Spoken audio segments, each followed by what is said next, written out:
Hello दोस्तों, नमस्कार। Current affairs programme में आपका स्वागत है और मैं हूं सत्येंद्र कुमार। तो चलिए शुरू करते हैं सीरीज नंबर 3 हमारी। ओके, ये पहला क्वेश्चन रहा है कि प्रेट पावेल को किस देश का राष्ट्रपति नियुक्त किया गया। पहला ऑप्शन है जर्मनी, दूसरा है ऑस्ट्रेलिया, तीसरा है स्लोवाकिया, चौथा है आपका चेक गणराज्य। तो इसका आंसर अगर हम सिलेक्ट करेंगे तो चौथा ऑप्शन इसका राइट आंसर होगा। बात कर लेते हैं चेक गणराज्य की। तो चेक गणराज्य जो है इसकी राजधानी है आपकी प्राग और मुद्रा है इसकी कोरुना। ये यूरोप महाद्वीप में पड़ता है आपका, यूरोप महाद्वीप का एक देश है। अगर बात करेंगे विश्व का सबसे बड़ा जो महाद्वीप है वो आपका एशिया महाद्वीप है और महाद्वीपों की संख्या पूरे विश्व में 7 है। अगर हम मैप की बात कर लेते हैं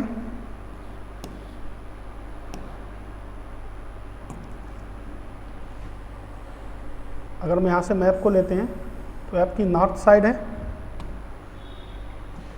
ये नॉर्थ है, ये साउथ है, ये ईस्ट है और वेस्ट है। अगर हमें किसी देश की स्थिति को जानना होता है तो हम 4 दिशाओं से ज्ञात नहीं कर सकते हैं, उसके लिए हमें और 4 दिशाओं की आवश्यकता होती है। जैसे कि ए आपका और ए।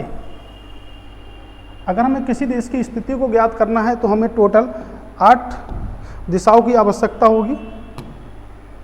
ओके, तो अगर हम बात करेंगे कि बात कर रहे हैं हम चेक गणराज्य की, तो चेक गणराज्य की मुद्रा जो भी आपकी सीमा है वो किस किस देश से लगती है। तो ये आपका जो एरिया बैठेगा, ये बैठेगा नॉर्थ ईस्ट। इधर जो लगेगी वो लगेगी पोलैंड से, पूर्व की तरफ लगेगी आपकी स्लोवाकिया से। ओके, दक्षिण की तरफ अगर हम चलेंगे तो यहाँ से ऑस्ट्रिया में लगेगी और पश्चिम की तरफ चलेंगे तो जो सीमा लगेगी आपकी वो जर्मनी से लगेगी। बट ऑस्ट्रेलिया और ऑस्ट्रिया में अंतर है। इसकी जो कैपिटल है आपकी वो वियना है और मुद्रा जो चलती है वो आपकी क्या है, यूरो। लेकिन अगर बात करेंगे ऑस्ट्रेलिया की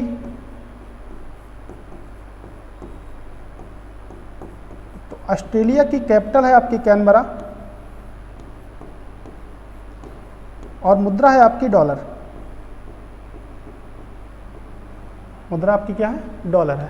ठीक है, अगर हम बात करेंगे ये जो कैपिटल है प्राग, ये किस नदी के तट पर है, तो ये बल्ताना नदी के तट पर है जो आपकी चेक गणराज्य में बहती है आपकी। ओके, अगर हम बात करें तो एक स्थल रुद्ध देश है। स्थल रुद्ध देश वो होते हैं जिनके चारों तरफ या आस पड़ोस में कोई भी महासागर या कोई भी जलीय सीमा नहीं होती है। अगर हम डिटेल में पढ़ते हैं कि स्थल रुद्ध देश क्या होता है आपका, जिसे हम अगर अंग्रेजी में बोलेंगे तो बोलेंगे लैंड लॉक्ड कंट्री। उन देशों को कहा जाता है जिनके तटीय भाग या जिनके चारों तरफ कोई भी जलीय सीमा नहीं होती है, उनको हम कहते हैं स्थल रुद्ध देश। ओके, जैसे कि आपके एशिया महाद्वीप में भी हैं, अफ्रीका महाद्वीप में भी हैं और आपके यूरोप महाद्वीप में भी हैं और आपके दक्षिणी अफ्रीका अमेरिका महाद्वीप में भी आपके कुछ देश हैं। मैंने आपको बताया कि एशिया महाद्वीप हमारा सबसे बड़ा महाद्वीप है। ओके, दक्षिण अमेरिका में भी कुछ देश आते हैं। तो टोटल मिला के आपके जो स्थल रुद्ध देश यानी कि लैंडलॉक जो सिटी हैं, टोटल मिला के वो आपके हैं समथिंग में 44 और ओवरऑल जो आपके हैं वो कितने हैं, 44। तो 44 टोटल कंट्री हैं, जिसमें क्षेत्रफल की दृष्टि से सबसे बड़ा जो देश आता है वो आपका आता है कजाकिस्तान। तो कजाकिस्तान सबसे बड़ा पूरे विश्व में सबसे बड़ा आपका जो देश है लैंडलॉक देश है, यानी कि यूरोप महाद्वीप में जो देशों की संख्या आती है वो आती है आपके 14, अफ्रीका महाद्वीप में जो संख्या आती है वो आपकी 16, एशिया महाद्वीप में जो संख्या आती है वो आपकी आती है 12, और आपके दक्षिणी अमेरिका की बात करेंगे तो आपके 2 देश आते हैं, एक बोलीविया और पराग्वे, 2 देश आपके आते हैं। यानी कि ओवरऑल आप जोड़ सकते हैं 14, 16, 30 और 2 42 और 2 44, यानी कि 2 देश आपके हैं, आपके टोटल 44। यानी कि स्थल रुद्ध देश हम उन्हें कहते हैं जिनके तट जो होते हैं, जिनकी जो स्थलीय सीमा होती है, यानी कि जिनके बराबर में कोई महासागर या कोई जलीय सीमा ना हो, उसको हम क्या कहेंगे? स्थल रुद्ध देश कहेंगे। तो जलीय सीमा या ओशियन यानी कि महासागर ना हो, ओके, तो इसको हम कहते हैं। तो हमारा कंप्लीट हुआ, हम चलते हैं दूसरी तरफ, नेक्स्ट क्वेश्चन पे। नेक्स्ट क्वेश्चन है हमारा कि चर्चा में रहा राष्ट्रीय महिला आयोग के संदर्भ में कौन सा कथन सही है?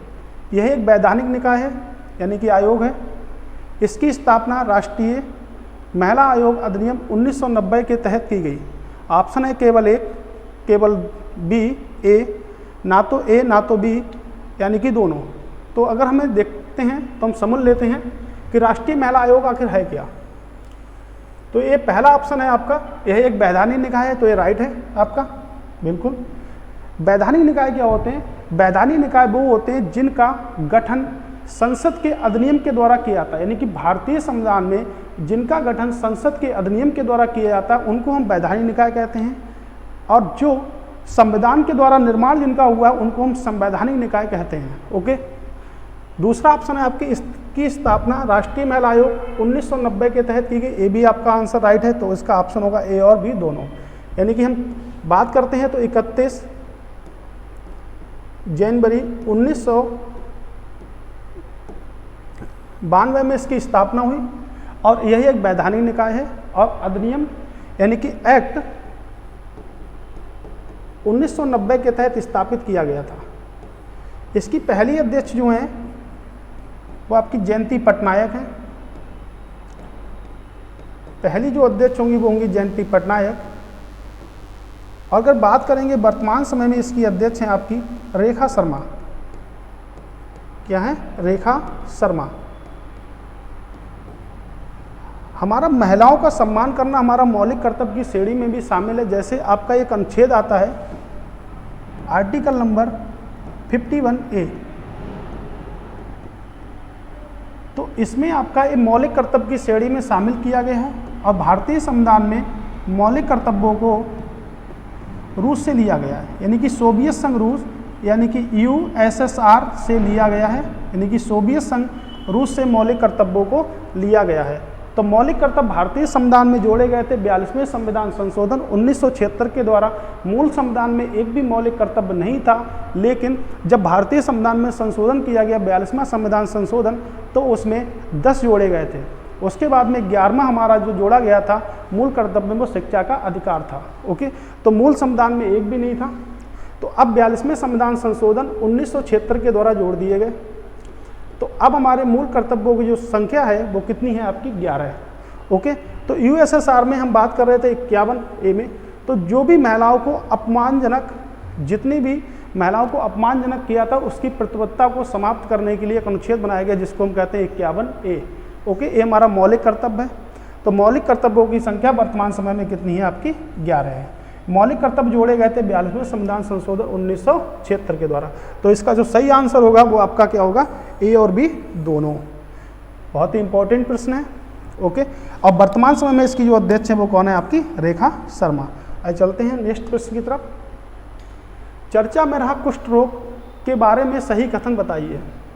यह एक वायरस जनित रोग है। हर वर्ष यह आखिरी रविवार को जनवरी माह में बनाया जाता है। केवल एक सही है, केवल बी, ना तो ए ना तो बी, या दोनों सही हैं। आप देखो और बताओ इसका आंसर क्या होगा।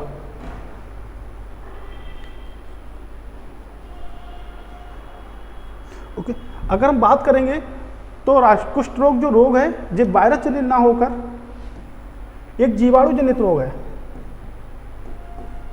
कुष्ठ रोग जीवाणु जनित रोग है, तो ऑप्शन नंबर 1 जो है हमारा गलत हो गया। दूसरा देखते हैं,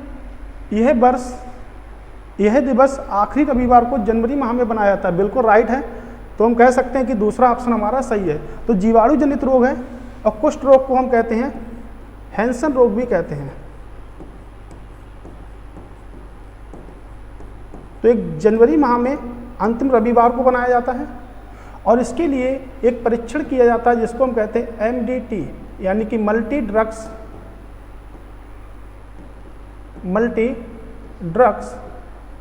थेरेपी। इसके लिए एक परीक्षण किया जाता है मल्टी ड्रग्स थेरेपी का। ओके, अगर बात करें जीवाणु की, तो जीवाणु की जो खोज की थी वो करी थी लुईवेन हॉक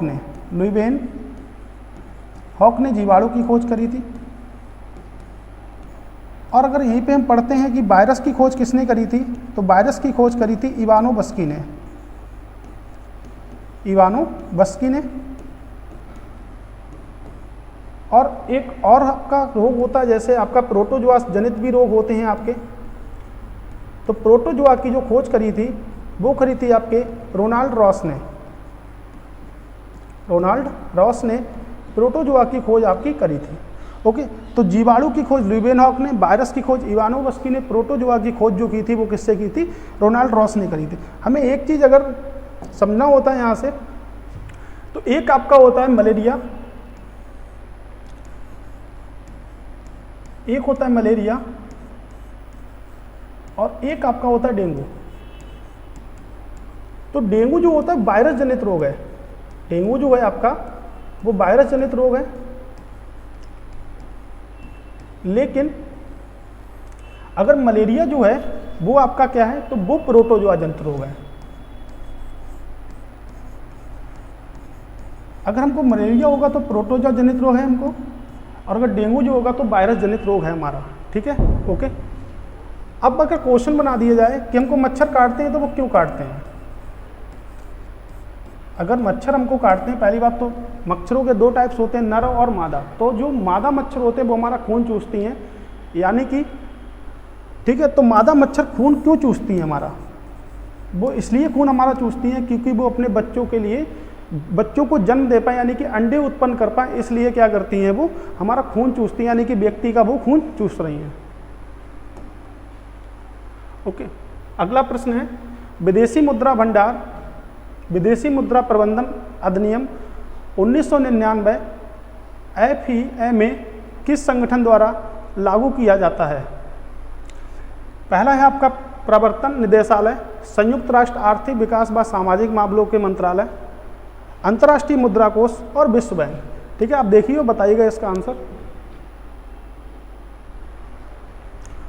ठीक है, इसके ऑप्शन में पहला इसका जो आंसर होगा वो क्या होगा आपका ईडी। इसकी फुल फॉर्म है आपकी विदेशी मुद्रा प्रबंधन अधिनियम, यानी कि फॉरेन विदेशी मुद्रा, ठीक है ना, विदेशी मुद्रा प्रबंधन अधिनियम इसकी फुल फॉर्म है। Foreign exchange management act. Okay, foreign exchange management act, ये जिसके अंतर्गत आता है उसका नाम है आपका ईडी। ईडी का जो मुख्यालय है वो दिल्ली में है।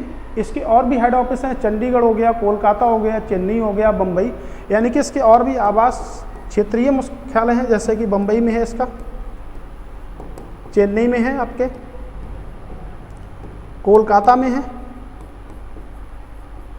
और आपके चंडीगढ़ में है।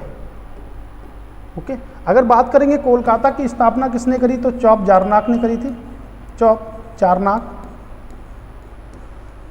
बम्बई की बात करेंगे तो बम्बई की स्थापना करी थी गेरोल्ड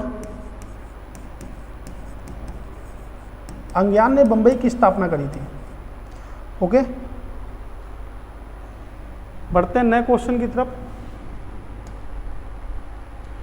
बोल रहा है जूस का संबंध किस ग्रह से है? पहला ऑप्शन है बुध, दूसरा ऑप्शन है शुक्र, तीसरा ऑप्शन है बृहस्पति और चौथा ऑप्शन है आपका अरुण।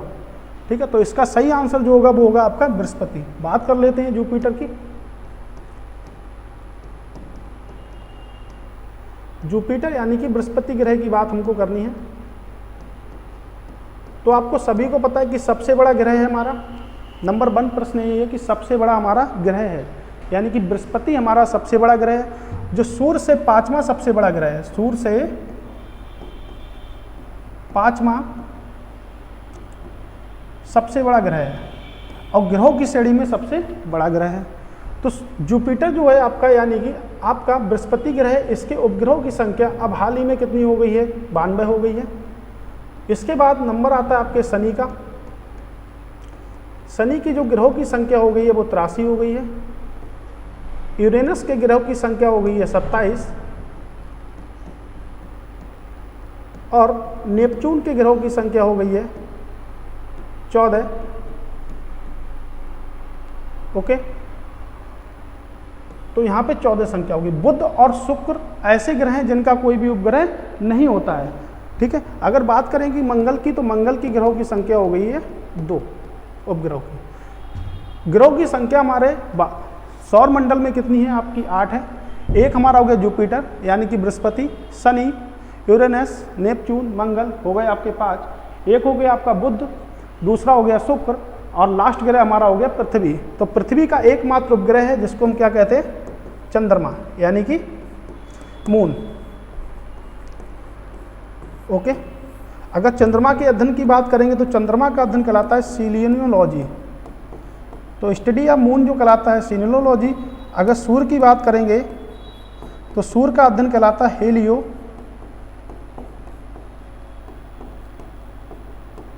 सिस्मोलॉजी।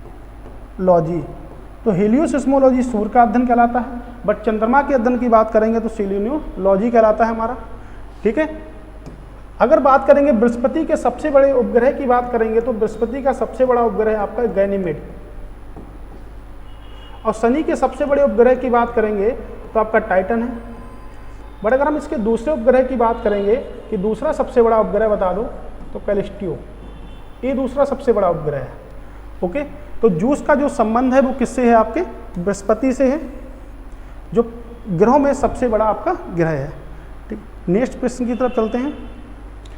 प्रश्न है, भारत में किस वर्ष तक खसरा व रुबेला को खत्म करने के लिए पूरी तरह से प्रतिबद्ध है? यानी कि भारत पूछ रहा है भारत किस वर्ष तक खसरा को खत्म कर देगा। बात एक ही है कुल मिला के, खसरा रुबेला को खत्म कर देगा। तो ये आंसर है 2023, 24, 25 और 27।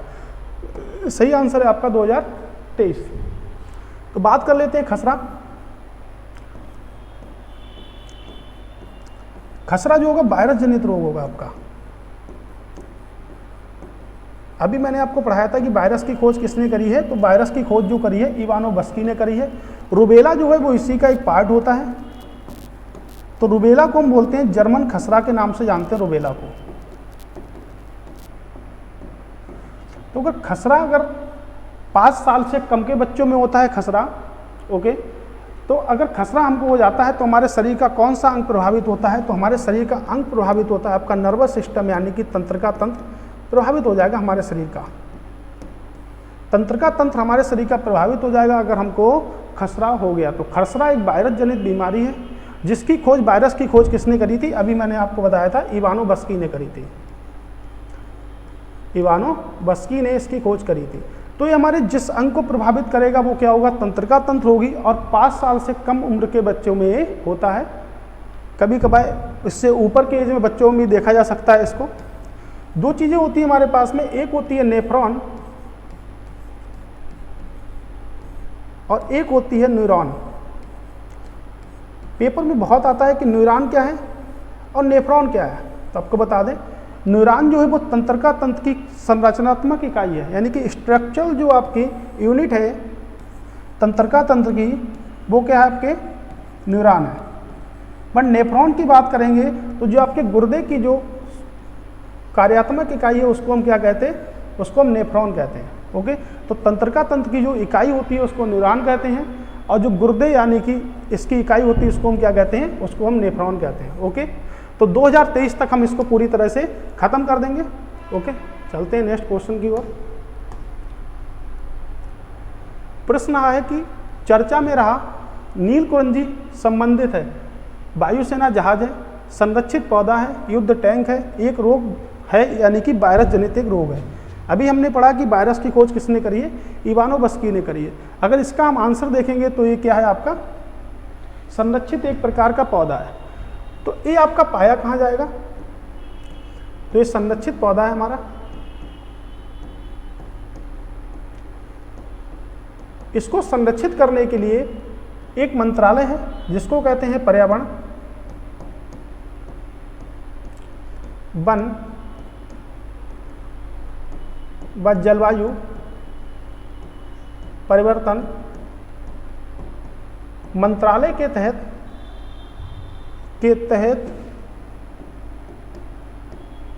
वन्यजीव अधिनियम, पूरा आप देखिएगा, वन्यजीव अधिनियम यानी कि एक्ट 1972 के तहत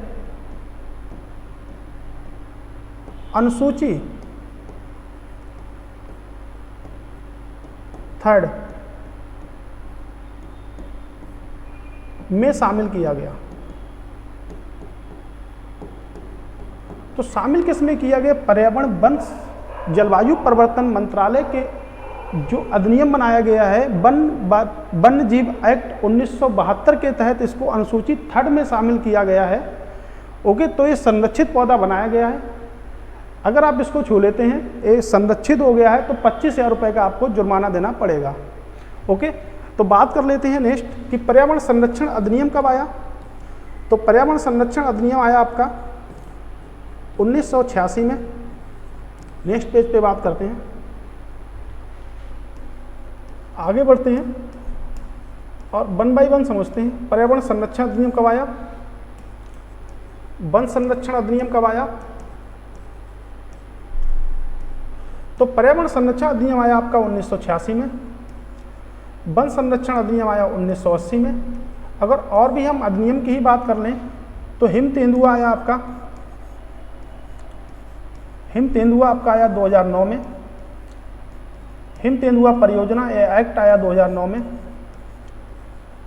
अगर हम बात करें हाथी परियोजना,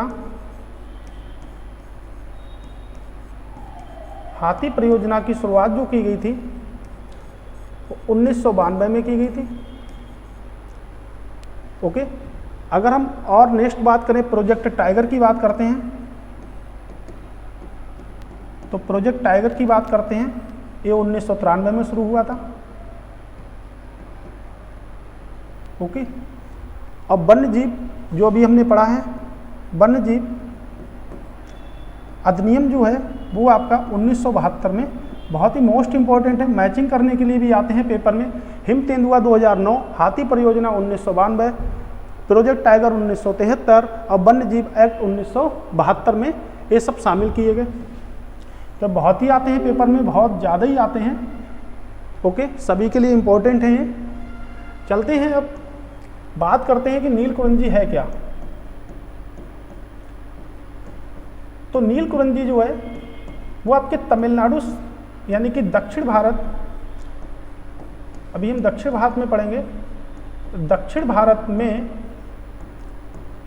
या दक्षिण भारत के 16 वनों में पाया जाता है।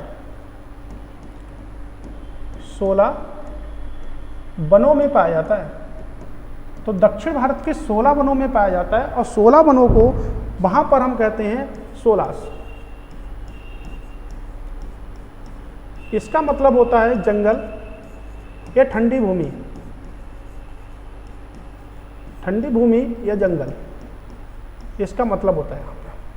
ओके, और दक्षिण भारत में ये 3 राज्यों में आपको देखने को मिलेगा, जैसे तमिलनाडु हो गया आपका, तमिलनाडु, केरल और कर्नाटक, केरल और कर्नाटक। तो दक्षिण भारत के 16 वनों में पाया जाता है। 16 वनों को दक्षिण भारत में हम जानते हैं शीतोष्ण, शीतोष्ण उष्णकटिबंधीय, उष्णकटिबंधीय वनों के नाम से जानते हैं हम इसको। तो दक्षिण उष्णकटिबंधीय वनों के नाम से हम 16 वनों को जानते हैं। और नीलकुरंजी आपको दक्षिण भारत में देखने को मिलेगा। तमिलनाडु हो गया आपका, और आपका हो गया केरल, और आपका हो गया कर्नाटक। ओके, तो इसका जो सही आंसर होगा आपका